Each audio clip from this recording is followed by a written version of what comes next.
Forbes Books presents Sustainable Leadership and Disruptive Growth with David Radlow. Transformation for a new and better world. Here's David. My guest this week is Steve Killelea. Steve is a global philanthropist focused on peace and sustainable development. Over the last 2 decades, Steve has applied his business skills to his many philanthropic activities, including an internationally renowned global think tank and a private family charity. He's also the author of Peace in the Age of Chaos, the best solution for a sustainable future. Steve, welcome to the podcast. Well, Dave, it's my pleasure to be here. Steve, before we get started, can you tell us, how did an Australian IT entrepreneur become a global philanthropist? Well, it's a fairly long story, really, but I'll try and give you a very abridged version, Dave. So, I started off as quite a shy, retiring computer programmer. I liked nothing better than to sit down and write programs and not really talk to people, would you believe? Different than what I am today. So I developed 2 computer programs, and off the back of them, we launched the 2 companies. The first one ended up publicly listed on NASDAQ, second on the Australian Stock Exchange. And sort of obviously through that period, I moved from sort of being a programmer to eventually ending up CEO of the companies I founded. So along the way, I've accumulated quite a decent amount of money, and I guess I spent a lot of my early days of my life surfing, and in those days I spent a lot of time living in very remote places and with very, very poor people. And I had a real understanding of poverty, so I decided to set up a family foundation to work with the poorest of the poor. But what I didn't realise at that stage, working with the poorest of the poor, it took me to a lot of war zones, near post-war zones, because in fact, that's where the poorest people in the world quite often reside. And it would have been maybe 18 years ago now. I was in northeast Kivu in the Congo, which is one of the more violent places in the world. I was walking through there and I started to think, well, what are the most peaceful nations in the world? Well, I guess a fantasy question, Dave. And so I searched the internet to see if I could find a ranking of the countries of the world by the peacefulness, and I couldn't find anything. I thought, wow, that's a really important thing to understand. So then went around and went to a number of different think tanks around the world, a number of different peace research organisations, and they all thought it was a good idea. None of them were thinking of doing anything like it. So that's how the Global Peace Index was born. But that poses a really profound question. This a simple businessman like myself can be walking through Africa and wonder, what are the most peaceful nations in the world, and it hasn't been done, then how much do we know about peace? And I guess as a business guy, if you can't measure something, can you truly understand it? And if you can't measure it, how do you even know whether your actions are helping you or hindering you in achieving your goals? You simply do not. More than 20 years ago, you established the Charitable Foundation, now one of the largest private overseas aid organizations based in Australia. Can you tell us why you founded it and what kind of impact it has today? Well, I think it's been one of the better things that I've done in my life, actually. So it's, as you quite correctly point out, it's over 20 years ago now. And so I guess once I made a whole lot of money, I had more money than what I could really productively spend in my life. So I started to think, what should I do with it? And I guess I've always had sort of, a compassionate side to my character. So I decided I wanted to really work with the poorest of the poor, because I figured they were the ones with the most suffering. And so that's how it came about. Now, since then, the organisation's done about 220 projects globally. Direct beneficiaries now, we count about 3.6 million people, so that's quite substantial. Nothing like a Bill Gates, but still, it's quite substantial numbers. And so, my first project I ever did blew me away. I had a friend at the time, and he was treasurer of World Vision. So he took me up to Laos. At that stage, Laos was a closed country, and it was like going back 1,000 years in time. In fact, you could go from the capital, Vientiane, and drive down to Savannakhet, which is the southern province.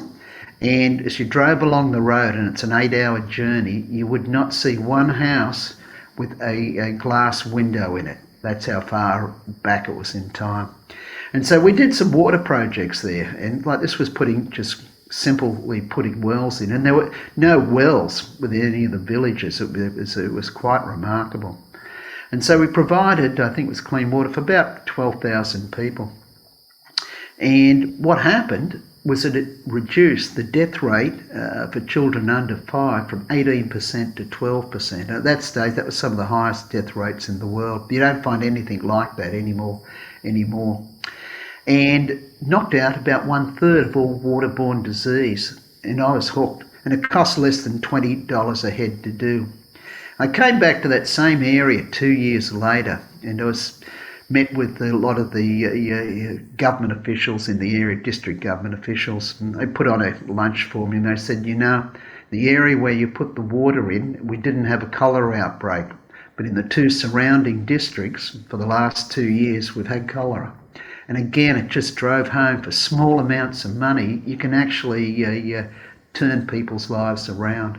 So we've done a whole range of different projects now. Cataracts, we've done a lot of them. That's one I love. So if you go to Africa, you've got a large proportion of the population who are blind simply because of cataracts. So we've done, let's say, Rwanda at one stage there. We picked 1/3 of Rwanda with the aim of removing all cataracts or blindness caused by cataracts. And I can remember once being at one of the places where we were doing it, and there was this woman there, and they wrapped the bandages off from around her eyes. It was about 2 weeks early she'd had the operation, and it was the first time she'd been able to see in 20 years, and it's just amazing when you look into people's faces like that. So we also do a lot of work around different forms of development. So we do a lot of healthcare, maternal and child healthcare, done a lot of them, done a lot of famine relief. In fact, we're feeding 20,000 people in Zimbabwe at the moment.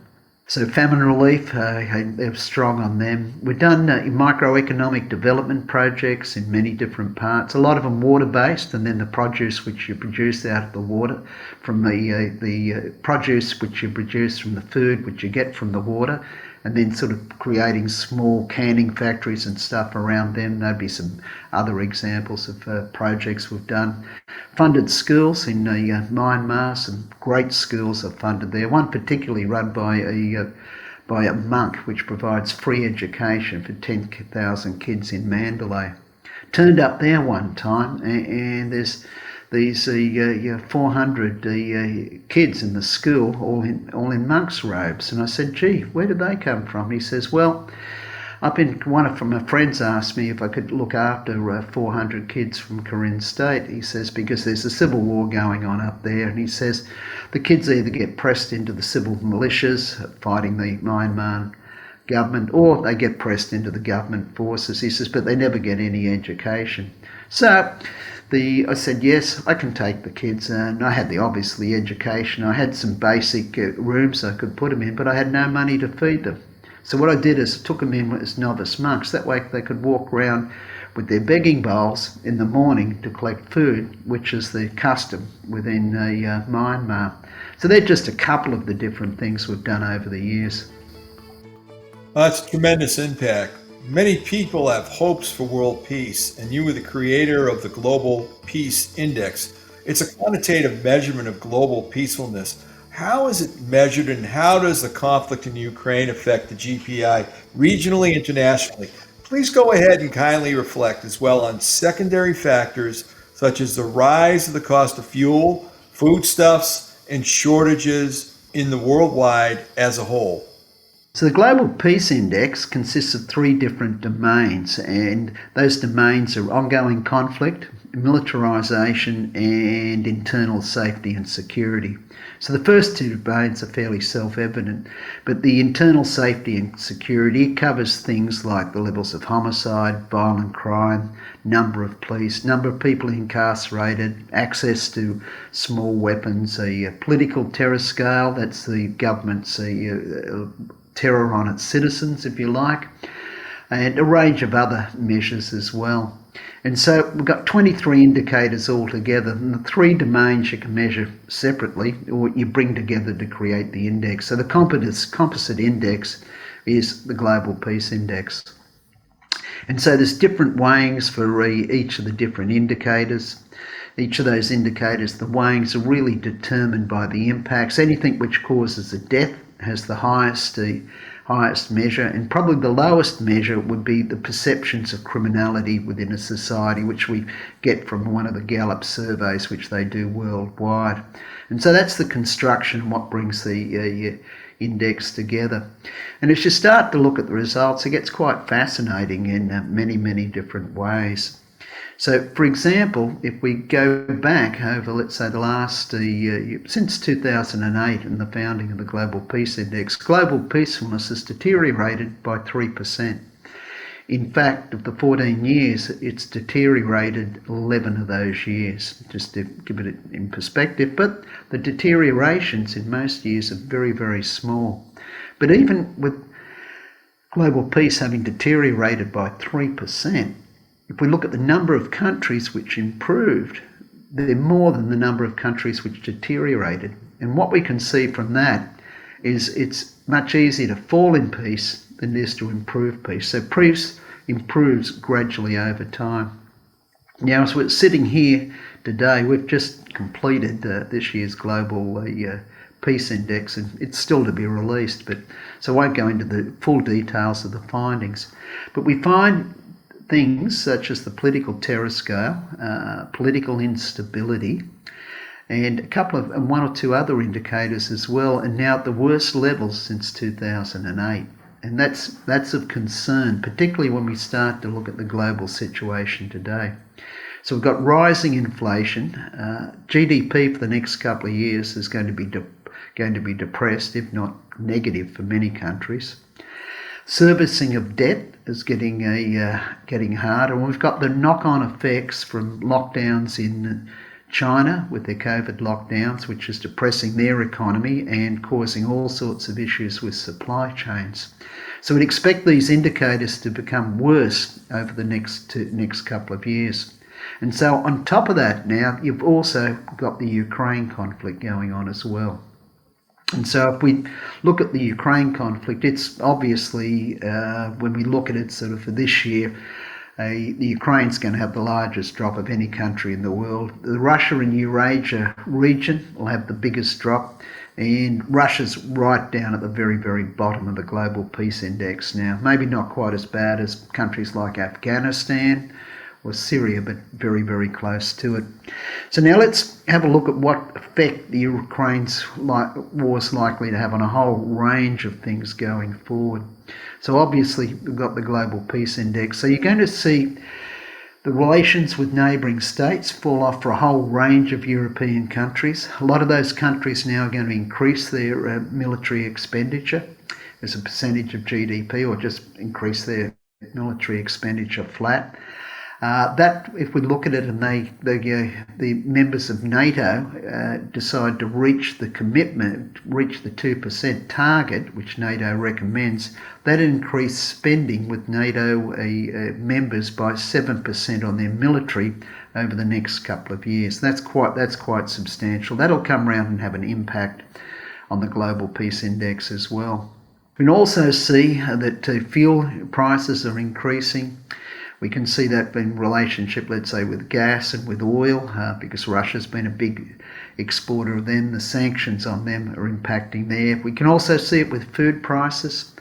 And there's knock-on effects from all this as well. So I've just noticed overnight, India's now stopped exporting sugar. They've recently stopped exporting wheat because they want to keep it for their own internal supplies. Brazil's also stopped exporting sugar. So we're now starting to see protectionism rise in a number of different countries around food supplies. Now, if we went to Africa, for example, this was before any of these increases, what we found was that 2 out of every 3 people in Africa are food insecure. And that means that at some point in the last 6 months, they weren't able to get adequate food. And so that number's only going to increase because in many of these countries, people live hand to mouth. So really the money they earn that day is what puts the food on the table that evening. So small increases in food prices have radical effects, and this will come round in many ways. So I imagine will affect political instability, violent demonstrations, and a range of other indicators probably related to conflict. So you've got the rising prices there as well. Now, there are a whole range of other things which we can see knock-on effects from this as well. We could see Russia and China initially become closer, although China's now, as they can see, the situation in the Ukraine and the difficulty Russia's having on actually winning, and the international reactions are pulling back. But this is a breaking of the international system which we've had in place for many years. So you're starting to see this bipolar stretching. We can see that many countries now, like you can see this particularly in the US, looking at onboarding. They're worried about the dependence, let's say, on China for supply chains. So what we found is that global GDP, so trade, as a percentage of global GDP, actually peaked in 2008. It's been slightly falling away since. And I think what we're seeing now is a further fractioning of it. In fact, if we look at Davos over the last week or so, what we'll find is a lot of the champions of globalisation are now struggling for new ways of defining globalisation as it starts to fragment. So there's another offshoot from it. On the war front, there's been a number of different innovations which haven't been seen before. Certainly the use of drones in war is becoming more and more effective, and it's quite effective against heavy artillery. This has been an ongoing trend for some years, but the one which really I think is most fascinating is the gathering of intelligence. So the gathering intelligence in the past was done by military organisations, intelligence organisation. It was then vetted, curated, and then distributed. So it's actually after the fact. So what we can see in the Ukraine war, intelligence is getting gathered by people on the ground, getting posted through social media. That could be a Facebook page, it could be through Twitter, and then shared raw and uncensored across vast numbers of people. So what you're seeing intelligence these days, it's instantaneous, it's shared in real time, and shared on and open to a massive number of people. And that really is quite a big change from, let's say, war even a decade ago. Thanks for that, Steve. It's a practical guide to assistant businesses, organizations, and travelers, people around the globe. Your resources on Global Terrorism Index on crime and terrorism has been quite helpful in identifying where to do business, where not to do business, travel, provide safe relief efforts to the poor and the disadvantaged, and certain areas how to avoid based on your personal risk tolerance. Can you kindly take us through how you identify the data points to make it into your report?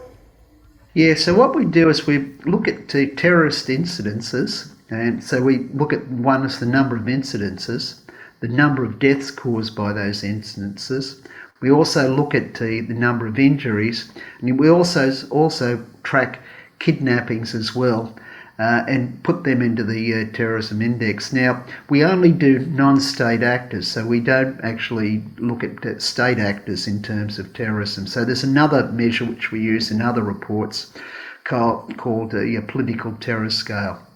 So that'll be covered by that. So what we're really focusing on is the non-state actors. And so as we're looking at that today, the hotspot of the world is really the Sahel.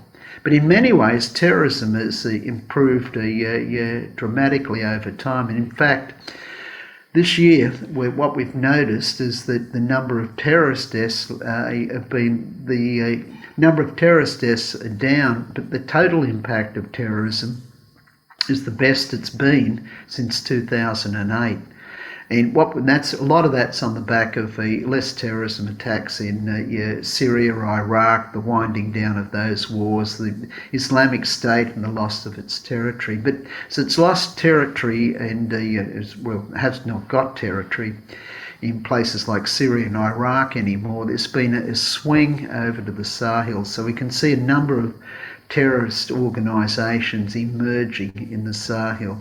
So if we look at, we have the fastest growing terrorist group in the world in the Sahel, JNIM, and also the most lethal terrorist group in the world was also in the Sahel in Niger, and that was Islamic State of West Africa. So where on average each attack killed 14 people.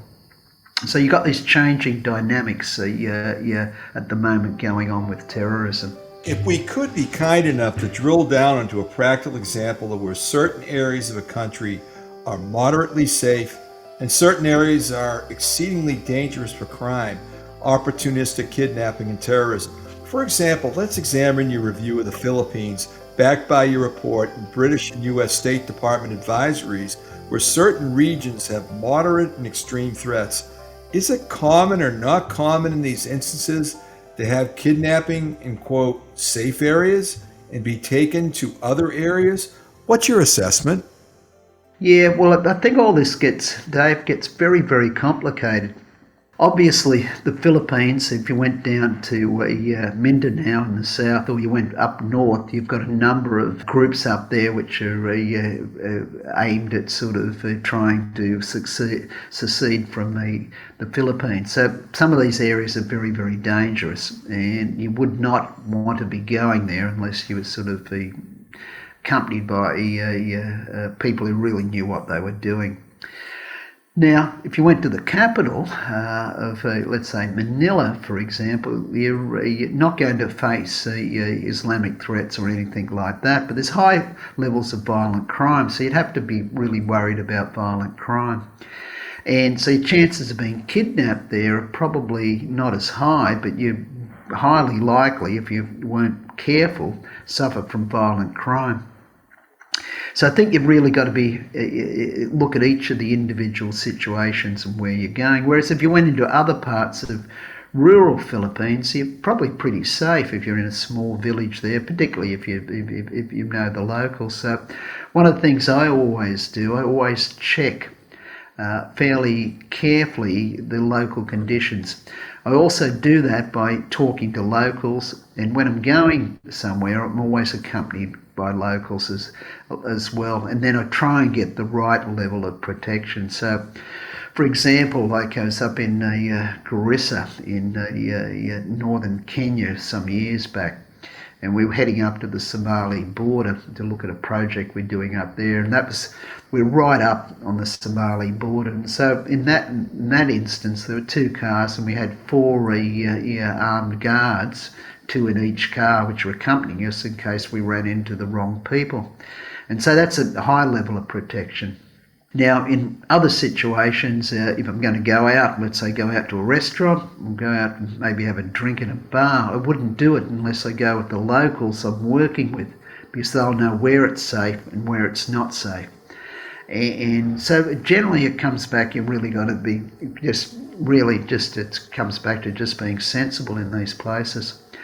Now, one of the things you can do, let's say from the Global Terrorism Indexing, we're talking about that. So all the terrorist attacks are recorded, which we use, are geocoded. So that means we know exactly the point where the terrorist attacks happen. So from that, let's say if you're looking up in the Sahel, you can see that the areas where you're getting the most terrorist attacks is along the borders of countries, let's say between Niger and Mali, for example.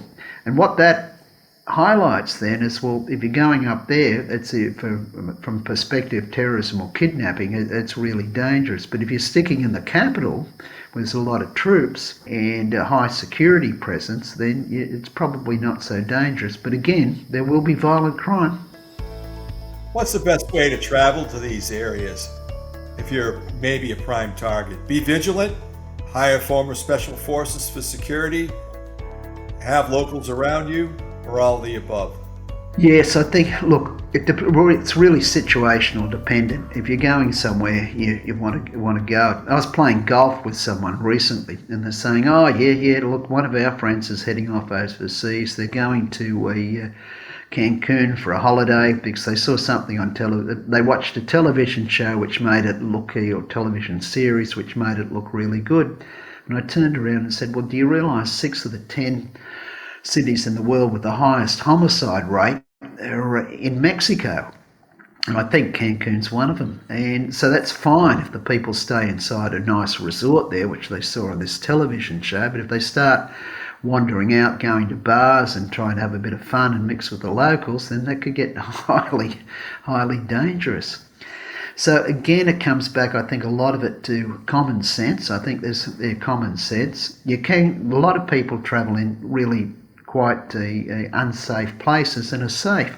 And that comes back again to how you do it and the level of protection. And I think the example of the one up Garissa is one example.